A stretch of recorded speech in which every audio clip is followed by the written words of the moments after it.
نحمده ونستعينه ونستغفره ونؤمن به ونتوكل عليه ونعوذ بالله من شرور أنفسنا ومن سيئات أعمالنا من يهد الله فلا مضل له ومن يضلل فلا هادي له وأشهد أن لا إله إلا الله وحده لا شريك له وأشهد أن محمدا عبده ورسوله قال الله تعالى شهر رمضان الذي أنزل فيه القرآن هدى للناس وبينات من الهدى والفرقان صدق اللہ العظیم۔ رمضان وہ مہینہ ہے جس میں قرآن مجید نازل کیا گیا جو انسانوں کے لیے سراسر ہدایت ہے اور ایسی واضح تعلیمات پر مشتمل ہے جو راہ راست دکھانے والی اور حق و باطل کا فرق کھول کر رکھنے والی ہے۔ محترم حضرات، ہم چند ہی دنوں کے اندر رمضان کا استقبال کریں گے۔ گزشتہ ماہ ہمارے ساتھ رمضان میں کافی لوگ تھے، لیکن انہوں نے اس آنے والے رمضان کو الوداع کہا اور وہ اللہ کی بارگاہ میں چلے گئے۔ آئے دن اموات کے خبریں ہم سنتے رہتے ہیں، ہر روز 2-3 ایسے واقعات پیش آتے ہیں اور لوگ اس دنیا سے چلے جاتے ہیں۔ ابھی چند دن باقی ہیں اور اس میں بھی ہو سکتا ہے کہ کچھ لوگ اللہ کو جواب دے دیں، ہم رہیں یا نہ رہیں یا اللہ ہی بہتر جانتا ہے۔ ہم تو بس اللہ سے یہی دعا کرتے ہیں کہ اللہ تعالی ہمیں رمضان مبارک سے صحیح استفادے کی توفیق عطا فرمائے۔ محترم حضرات، اللہ تعالیٰ نے قرآن مجید میں رمضان کی اہمیت پر آپ فرمایا کہ رمضان وہ مہینہ ہے، عام مہینوں کی طرح رمضان مہینہ نہیں، بلکہ رمضان وہ مہینہ ہے جس میں کتاب ہدایت نازل کی گئی، جس میں قرآن مجید نازل کیا گیا۔ اگر قرآن مجید اس ماہ مبارک میں نازل نہیں ہوتا تو یہ عام مہینوں کی طرح یہ مہینہ ہوتا۔ اللہ تعالیٰ نے اس کو افضلیت اور اس کو اہمیت اس لیے قرار دی کہ اللہ تعالیٰ نے اس ماہ مبارک کو قرآن مجید کے ذریعے سے عظمت عطا فرمایا۔ اللہ تعالیٰ نے دوسرے مقامات پر بھی فرمایا، سورۃ القدر، پوری سورہ اللہ تعالیٰ نے اس کی اہمیت پر نازل کی۔ اِنَّا أَنزَلْنَاهُ فِي لَيْلَةِ الْقَدْرِ، ہم نے اس کو قدر کی رات نازل فرمایا۔ اور پھر آپ دیکھیں کہ اس رات کو کتنی بڑی اہمیت اللہ تعالیٰ عطا فرمایا۔ اِنَّا أَنزَلْنَاهُ فِي لَيْلَةِ الْقَدْرِ وَمَا أَدْرَاكَ مَا لَيْلَةُ الْقَدْرِ، تم کیا جانو لیلۃ القدر کیا ہے؟ لیلۃ القدر خیر من الف شہر، لیلۃ القدر وہ رات ہے جو ہزاروں راتوں سے بہتر ہے، اس لیے کہ اللہ تعالیٰ نے اس میں قرآن مجید جیسی عظیم نعمت اللہ تعالیٰ نے عطا فرمائی۔ سورۃ دخان میں بھی اللہ تعالیٰ نے اس کی عظمت کو فرمایا، اِنَّا أَنزَلْنَاهُ فِي لَيْلَةٍ مُبَارَكَةٍ، ہم نے قرآن مجید کو ایک مبارک رات میں نازل فرمایا۔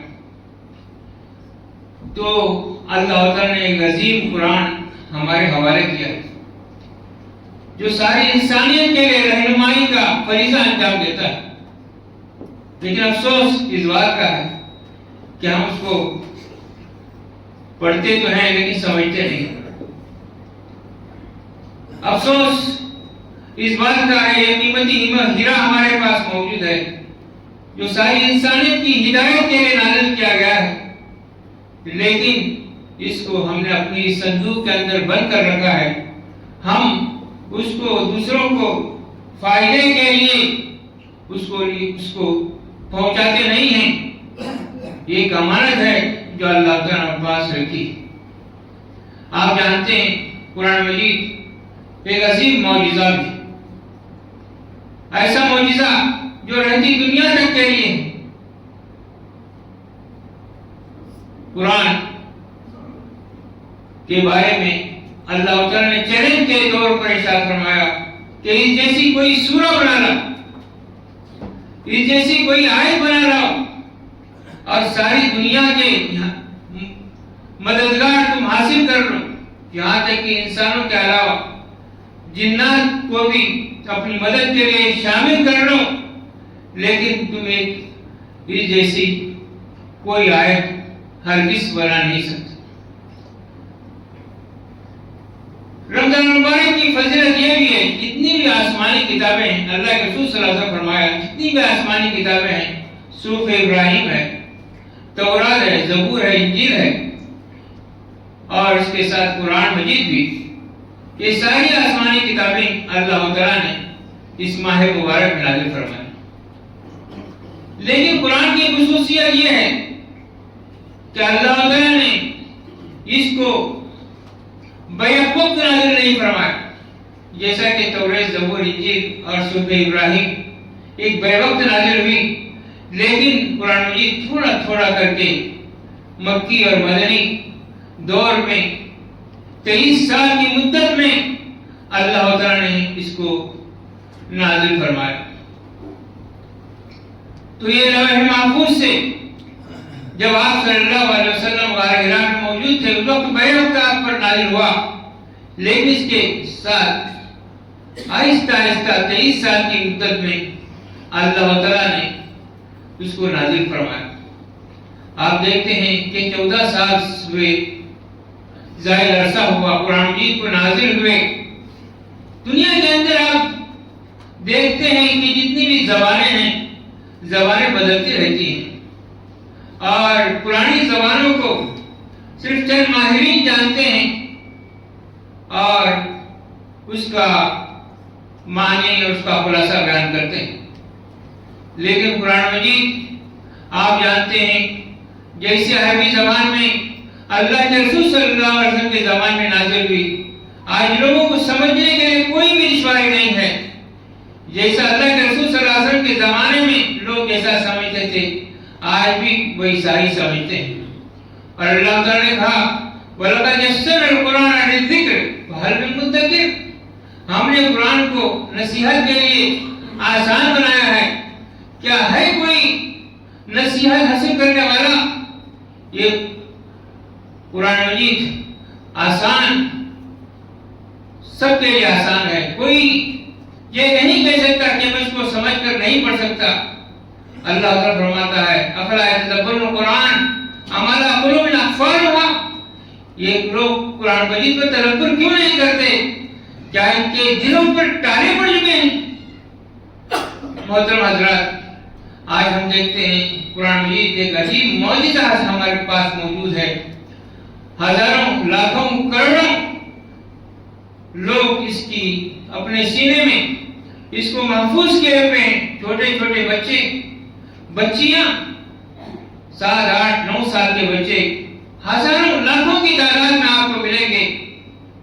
اور آج ہمارے شہر بڑکر میں بھی حفاظ کرام سینکڑوں کی تعداد میں، ہزاروں کی تعداد میں موجود ہیں. کوئی خاندان ایسا نہیں ہے جہاں پر حافظ اور حافظات موجود نہ. یہ اللہ کا فضل ہے. لیکن قرآن مجید صرف پڑھنے کی کتاب نہیں ہے بلکہ سمجھنے کی کتاب ہے. اور جب ہم سمجھیں گے، اس پر عمل کریں گے، ہم دیکھتے ہیں جہنم کی آیات جب قاری پڑھتا ہے، امام پڑھتا ہے تو سننے والے اس کو سنتے ہیں اور اس سے محسوس ہوتے ہیں. حالانکہ وہ آیات جس میں جہنم کا ذکر کیا گیا ہے ہمارے جسموں پر لرزہ طاری نہیں ہوتا ہے. قاری کی آواز سے ہم اطمینان ہوتے ہیں، لیکن جو کب کبھی ہم پر طاری ہو جانی چاہیے تھی، جہنم جنت کے ذکر سے جو ہمارے چہرے پر مسرت کی لہریں دوڑ جانی چاہیے تھی، وہ نہیں دوڑتی ہیں، کیونکہ ہم قرآن کو ایک اجنبی کی طرح سنتے ہیں اور ہم اس سے گزر جاتے ہیں. قرآن مجید پر اللہ تعالیٰ نے صرف اس کے الفاظ میں بھی خوبصورتی ہے. آپ دیکھیے اس کو پڑھنے والا کیسی خوبصورت زبان میں پڑھتا ہے. دوسری زبانوں میں آپ کو ایسا پڑھنے والے لوگ موجود نہیں رہیں گے اور اس کی زبان کے اندر وہ چاشنی نہیں رہے گی جو قرآن مجید کے اندر آپ کو دکھائی دیتی ہے. اس کو کتنے خوشی رہانی کے ساتھ اس کو پڑھا جاتا ہے اور پڑھنے میں ہم کو کتنی تلاوت محسوس ہوتی ہے. اس کا ایک اعجاز یہ بھی ہے، لیکن اس کا بڑا اعجاز یہ ہے کہ اس کے اندر معانی اور مفاہیم پوشیدہ ہے. اس میں انسانی تخلیق پر بات کی گئی ہے، کائنات کی تخلیق پر بات کی گئی ہے، تاریخ اس میں پیش کی گئی ہے، پچھلے زمانوں کی تاریخ، قومیں کس طرح ہلاک ہوئی اور قومیں کس طرح برباد ہوئی اور تم کو کیا کرنا چاہیے، تمہارا منصب کیا ہے. تو یہ ساری چیزیں قرآن مجید میں بتائی گئی، لیکن ہم اس کو سمجھ کر پڑھتے نہیں.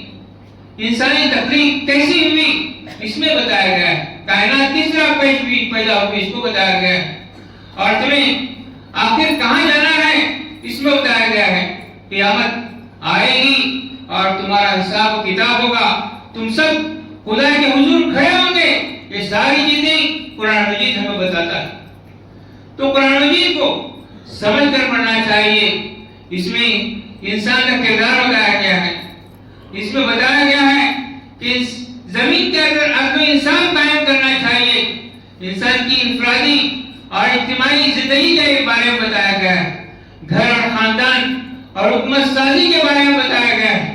یہ ساری چیزیں قرآن مجید میں اللہ تعالیٰ نے ہم کو بتائی. تو یہاں پر اللہ تعالیٰ نے بتایا شہر رمضان الذی انزل فیہ القرآن، رمضان کا مہینہ وہ مہینہ ہے جس میں قرآن مجید نازل کیا گیا، یہ عظیم کلام نازل کیا گیا. ہدی للناس، یہ ساری انسانیت کے لیے ہدایت ہے. وبینات من الہدی، اور یہ راہ راست کو کھول کھول کر بتا دینے والی اور حق و باطل میں فرق کرنے والی ساری باتیں اس کے اندر موجود ہیں. آج ہم غور کریں کہ ہم میں سے کتنے لوگ ہیں جو قرآن مجید کو سمجھ کر پڑھتے ہیں، جن کے پاس قرآن مجید کی تفاسیر موجود ہیں. آج کتنے لوگ موجود ہیں؟ کل اللہ تعالیٰ کے سامنے رسول اکرم صلی اللہ علیہ وسلم فریاد کریں گے کہ اے میرے رب، انہوں نے قرآن مجید میں آتا ہے، فریاد کریں گے اللہ کے رسول صلی اللہ علیہ وسلم کہ اے میرے رب، انہوں نے مجھے چھوڑ رکھا تھا. محترم حضرات، اللہ کے رسول صلی اللہ علیہ وسلم نے ارشاد فرمایا الصیام والقرآن یشفعان للعبد یوم القیامہ، روزہ اور قرآن قیامت کے دن مومن کی شفاعت کریں گے. روزہ کہے گا اے میرے رب، میں نے اس کو دن میں کھانے پینے اور خواہشات سے روک کے رکھا، لہذا اس کے حق میں میری سفارش قبول کرما. اور قرآن کہے گا کہ میں نے اس کو رات میں سونے سے روکے رکھا تھا، تلاوت اور قیام کی وجہ سے، لہذا اس کے حق میں میری سفارش قبول فرما. محترم حضرات، یہ اللہ تعالیٰ نے قرآن جیسی عظیم نعمت جو ہم کو اللہ تعالیٰ فرمائی ہے اور جس کے اندر 1400 سال گزر چکے ہیں، رتی برابر بھی، زیر و زبر بھی کوئی معمولی تبدیلی آج تک نہیں ہوئی ہے. آپ جانتے ہیں کہ 1400 سال کا قرآن آج بھی محفوظ ہے بلوچستان میں. جب اللہ کے حضرت عثمان رضی اللہ عنہ کو شہید کیا گیا تھا، اس وقت باغیوں نے آپ کو شہید کیا، تو آپ قرآن مجید پڑھ رہے تھے، تو شہید کرتے وقت قرآن مجید پر آپ کے خون کے چند قطرے گرے. وہ قرآن آج بھی بلوچستان کی لائبریری میں محفوظ ہے. اور ایک دوسرا قرآن اسی زمانے کا حضرت عثمان رضی اللہ عنہ کے زمانے کا، حضرت عثمان رضی اللہ عنہ اپنے حکومت کے مختلف علاقوں کے اندر قرآن مجید کو بھیجتے تھے. ترکی کی لائبریری کے اندر بھی وہ قرآن مجید محفوظ ہے. محترم حضرات، یہودیوں نے قرآن مجید کو ختم کرنے کی کوشش کی، اس کے اندر تبدیلی کرنے کی کوشش کی، لوگوں کو گمراہ کرنے کے لیے انہوں نے ایک سازش اور پلان بنایا۔ ڈاکٹر حمید اللہ جو بڑے محقق ہیں، وہ جرمنی میں تھے، وہ کہتے ہیں جرمنی کی میونخ یونیورسٹی میں ایک ادارہ قائم کیا گیا اور اس میں 42,000 نسخے جمع کیے گئے اور اس کی مختلف پرنٹ اور فوٹو کاپی بھی اس میں اس کے لیے حاصل کیے گئے، اور ان کا منشا یہ تھا یہودیوں کا کہ قرآن مجید کے اندر اگر کوئی تبدیلی ہے تو اس کو لوگوں کے سامنے آشکارا کیا جائے گا اور لوگوں کو اس سلسلے میں گمراہ کیا جائے گا۔ لیکن وہ کہتے ہیں کہ 150-200 سال تک ان کی یہ کوششیں چلتی رہی، مگر جب انہوں نے تحقیق کی تو پتہ چلا کہ اس کے اندر صرف کتابت کی تھوڑی غلطی ان کو ملی، لیکن پورے قرآن مجید کے اندر کوئی بھی تبدیلی ان کو نظر نہیں آئی۔ اور جب جنگ عظیم دوم میں امریکہ نے بمباری کی تو وہ میونخ کی یونیورسٹی جل گئی۔ تو اس طرح قرآن مجید کو کوئی تبدیل نہیں کر سکتا، کیونکہ اس کی ذمہ داری، حفاظت کی ذمہ داری اللہ تعالیٰ نے دی۔ اللہ تعالیٰ جب فرماتا ہے اِنَّا نَحْنُ نَزَّلْنَا الذِّكْرَ وَإِنَّا لَهُ لَحَافِظُونَ، ہم نے اس ذکر کو، اس قرآن مجید کو نازل کیا ہے اور ہم اس کی حفاظت کرنے والے ہیں۔ محترم حضرات، ہم کو اس قرآن مجید کے پیغام کو جو آج ہمارے پاس موجود ہے خود بھی پڑھنا چاہیے، خود بھی سمجھنا چاہیے۔ یہ رمضان جو موسم بہار ہے، نیکیوں کا موسم بہار ہے، اور جہاں اللہ تعالیٰ نے ہم پر روزے فرض کیے ہیں، یہ روزے بھی بعض مفسرین کہتے ہیں کہ اللہ تعالیٰ نے یہ روزے جو فرض کیے ہیں شکرانے کے طور پر، کہ اللہ تعالیٰ نے اس امت پر قرآن مجید نازل فرمایا، تو اس کے شکر گزاری کے لیے اللہ تعالیٰ نے ان روزوں کو فرض کیا ہے تاکہ ہم اللہ کا شکر ادا کر سکیں۔ اور ظاہر بات ہے کہ عام مہینوں کے مقابلے میں یہ مہینہ بڑا فضیلت والا ہے۔ یہاں پر اگر کوئی فرض نماز پڑھتا ہے تو اس کو 70 نمازوں کے برابر ثواب دیا جاتا ہے۔ یہاں پر اگر کوئی سنت نماز پڑھتا ہے تو فرض کے برابر اس کو ثواب قرار دیا جاتا ہے۔ تو اس مہینے کی عظمت کا ہم کو خیال رکھنا چاہیے، اور صرف اس مہینہ یہ تربیت کا مہینہ ہے۔ ایسا نہیں کہ ہم صرف اس مہینے کے لیے عبادت کریں، یہ ایک مہینے کے لیے اللہ کو خوش کریں اور باقی 11 مہینوں میں ہم شیطان کو خوش کریں۔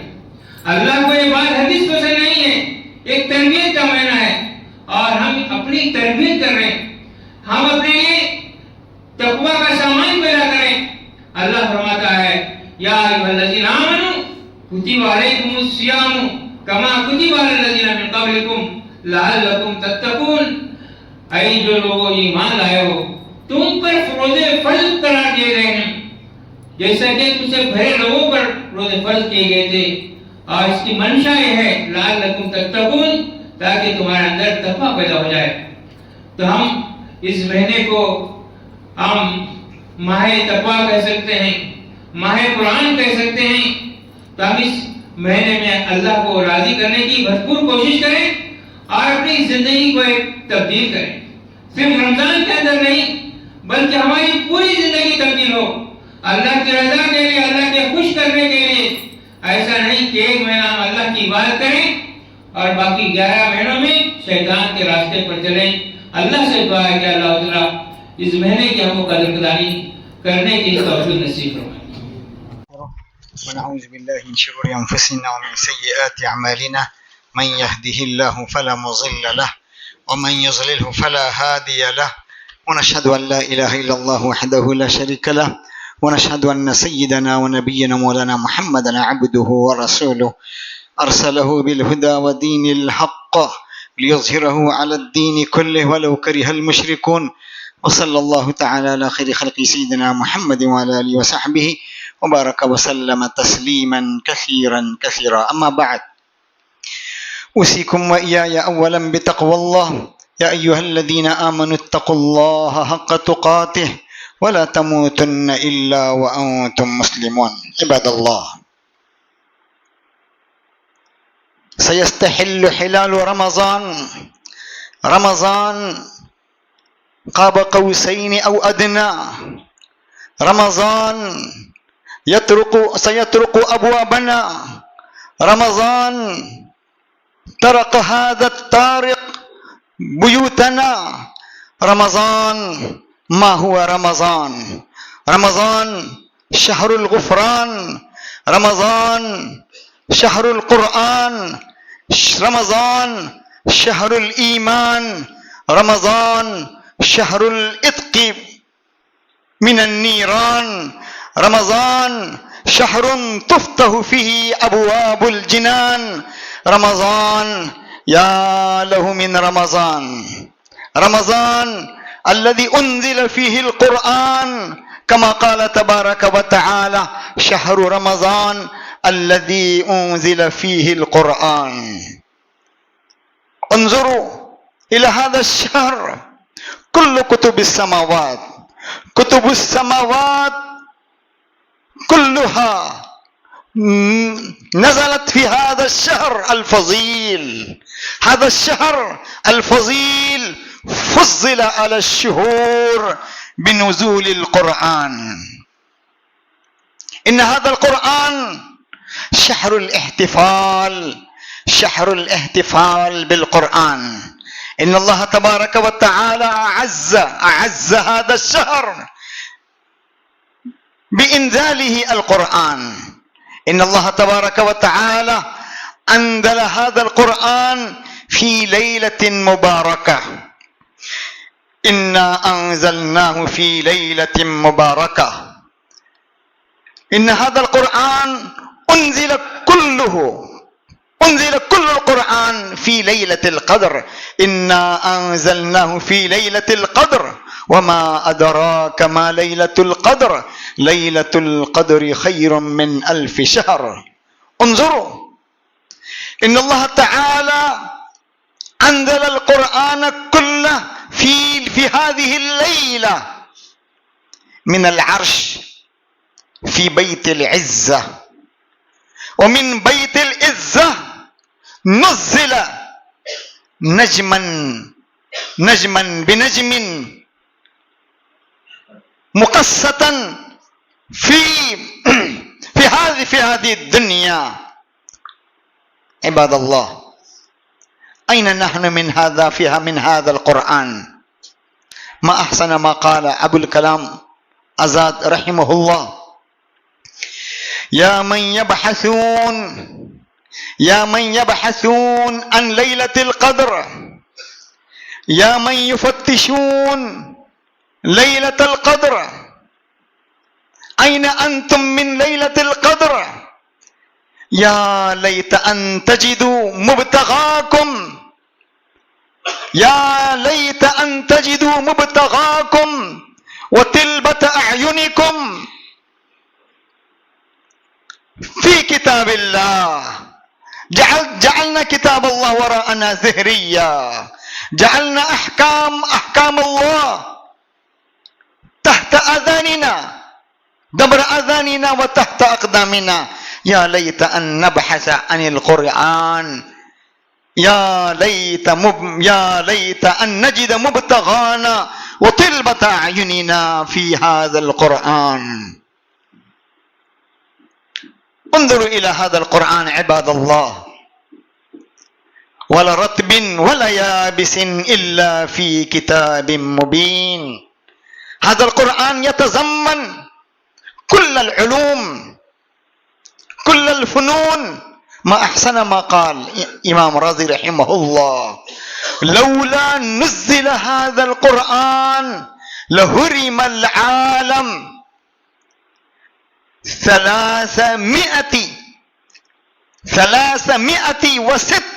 انظروا ماذا قال: لولا أنزل هذا القرآن لهرم العالم 306 يأتين علما. ماذا نعمل؟ ماذا فعلنا بها بكتاب الله الأفاعيل. فعلنا بكتاب الله، أي ما فكرنا، ما أجلنا عقولنا وما أعملنا أذهاننا في كتاب الله. ما حق كتاب الله؟ حق كتاب الله الأحق أن نقرأه. قليلا من يقرأ هذا الكتاب، ومن يقرأ هذا الكتاب لا يتدبرون كتاب الله. أفلا يتدبرون القرآن أم على قلوب؟ أفلا يتدبرون القرآن أم على قلوب أقفالها؟ ماذا جعلنا؟ كتمنا هذا كتاب الله. هذا الكتاب كالألماس كالياقوت، كتمنه في صندوق ونعلقه فوق رفوف البيوت حتى غشيه الغبار، حتى غطت ذلك الكتاب الغبار. انظروا هذا الكتاب، الألسن، اللسان تتبدل كثيرا ما تتبدل الألسن في 15 سنوات، في 10 سنوات. انظر إلى كتاب الله، حتى الرسوم تتبدل، اللغات تتبدل، ولكن هذا القرآن لم يتبدل حرفا. لما هذه الميزة يتميز بها كتاب الله عن غيرها من الكتب فقط لكتاب الله. لما؟ لأن الله تبارك وتعالى قال: إنا نحن نزلنا الذكر وإنا له لحافظون. انظروا، أي إنه يضمن، إن الله تبارك وتعالى يضمن حفظ هذا الكتاب، ضمن إن الله تبارك وتعالى ضمن حفظ هذا الكتاب بنفسه. لما هذا الكتاب حتى هذه اللغة لم تتغير ولم تتبدل حرفا فقط بهذا الكتاب. يا ليس أن نقرأ كتاب الله، يا ليت أن نتدبر هذا الكتاب، يا ليس أن نعمل بأحداب هذا الكتاب، يا ليت أن نتمسك بهذا الكتاب وبسنة رسول الله. تركت فيكم ثقلين. ماذا؟ ما هو الثقل؟ هذا صخرة ثقيلة. ماذا قال؟